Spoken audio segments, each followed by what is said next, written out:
dalam ke satu paragraf dan ke paragraf lain mungkin maksudnya itu dalam bahasa Inggris ini nyambung, tapi kalau ketika ditranslate itu kayak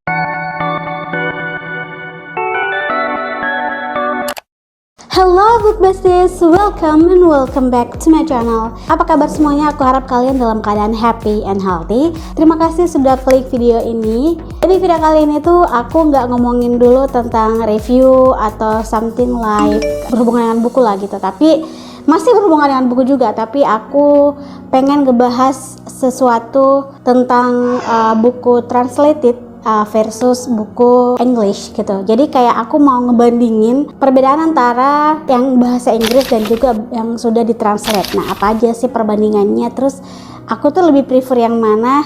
Nah, di sini aku bakalan ngebahas tentang itu, dan jangan lupa juga follow aku di Instagram @fatimoel. Di sana aku ngupload bookish konten yang gak aku upload di sini. Sebelum kita ke videonya, pastikan kalian duduk manis, siapkan cemilan dan air putih. So without any further ado, mari kita langsung ke videonya. For information, di sini kita bakalan bahas tentang buku bahasa Inggris, bukan buku bahasa Jerman atau bahasa Jepang atau bahasa apapun itu, tapi lebih ke bahasa Inggrisnya.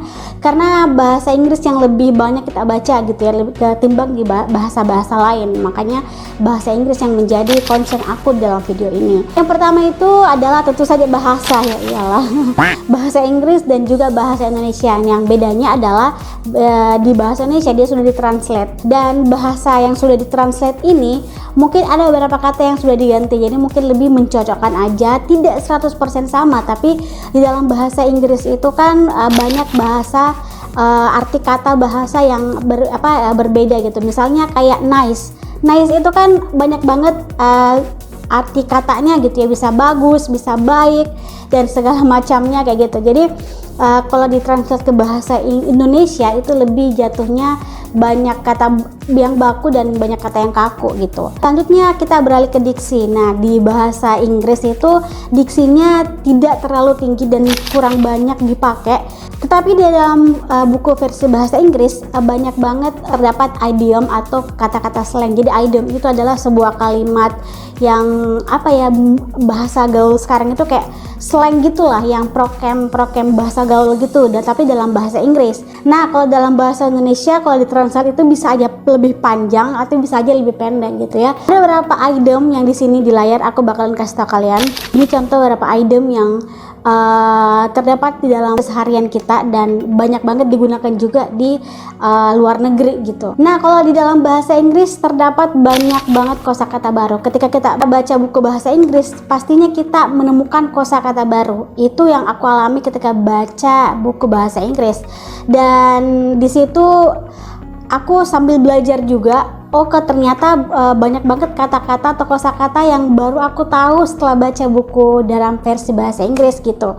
Nah, kalau translate sendiri, yang seperti aku bilang itu kosakatanya tuh rada baku dan kaku. Beberapa juga menyesuaikan. Jadi kayak misalnya ada kata dalam bahasa Inggris yang mungkin sulit diungkapkan atau dideskripsikan ke dalam bahasa Indonesia, akhirnya ditranslate-nya itu mengambil kosakata lain atau ganti dengan bahasa lain atau kata lain gitu, atau udah mengambil arti lain, tidak melulu atau tidak 100% artinya gitu. Maksudnya tapi sama artinya, tapi tidak 100% kata itu, karena di dalam bahasa Inggris itu yang seperti aku bilang tadi banyak banget kata-kata yang sulit dijabarkan lah gitu.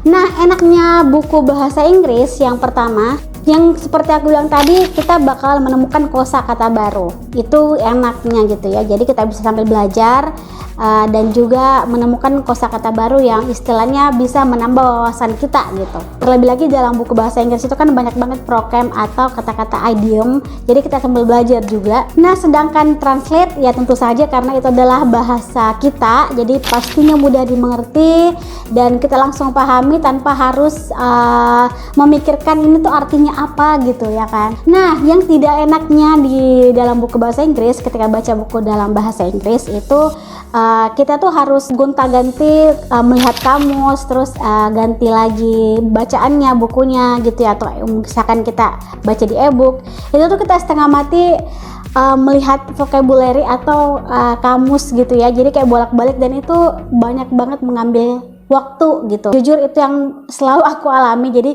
ketika aku sudah mendapatkan kosakata baru, ya enak sih mendapatkan kosakata baru, mendapatkan ilmu baru, tapi akhirnya itu adalah membuang-buang waktu menurut aku. Bukan membuang waktu dalam arti aku membacanya, tapi lebih kayak ke spending time, kita harus mencari kosakata baru lagi gitu ya kan. Atau kalau bukan lihat kamus, kita biasa lihat ke Google Translate. Jadi kayak itu kinda struggle. Nah, kalau tidak enaknya baca buku dalam translate yang sudah diartikan, tentu saja yang pertama adalah kita tuh bakal menemukan kata-kata yang rancu atau kata yang tidak nyambung gitu, dan selalu aku dapatkan kayak gitu. Ada beberapa buku translate yang ketika aku baca itu, ini tuh maksudnya apa sih? Maksudnya dalam ke satu paragraf dan ke paragraf lain mungkin maksudnya itu dalam bahasa Inggris ini nyambung, tapi kalau ketika ditranslate itu kayak rada tidak nyambung dan rancu gitu. Harus kita membaca ulang dan bener-bener kayak stuck di dalam paragraf itu, harus mengerti dulu sebelum move on ke halaman selanjutnya atau paragraf selanjutnya. Dan itu yang selalu aku alami. Jadi kayak suka duka ketika baca buku dalam versi bahasa Inggris dan versi translated itu udah banyak banget gitu ya. Selain kita mendapatkan ilmu, kita juga pasti ada kayak kekurangan, waktunya itu terbuang, dan cara membaca kita itu lambat banget gitu loh, dan kita gak bisa mengejar target. Kalau aku prefer sih sebenarnya bisa dua-duanya baca. Aku lebih suka juga baca bahasa Inggris karena bakal menemukan kosakata baru, grammar baru, dan pokoknya bisa menambah wawasan lah. Aku sukanya itu. Tapi itu dia spending time. Tapi kalau misalkan buku translated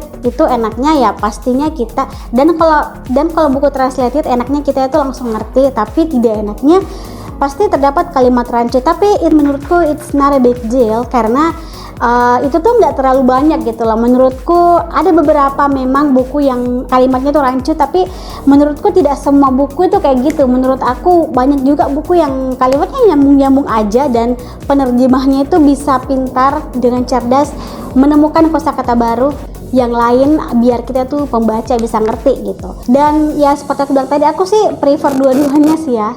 Apalagi kalau covernya lebih bagus yang bahasa Inggris, biasanya aku beli sih.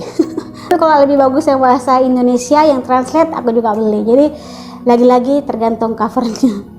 Kalian lebih pilih yang mana? Buku yang bahasa Inggris atau versi translated? Kalian bisa komen di bawah. Jangan lupa untuk subscribe, like, dan share ke media sosial yang kalian punya biar kalian gak ketinggalan video-video selanjutnya. Thanks for watching. Have a nice day. See you next video.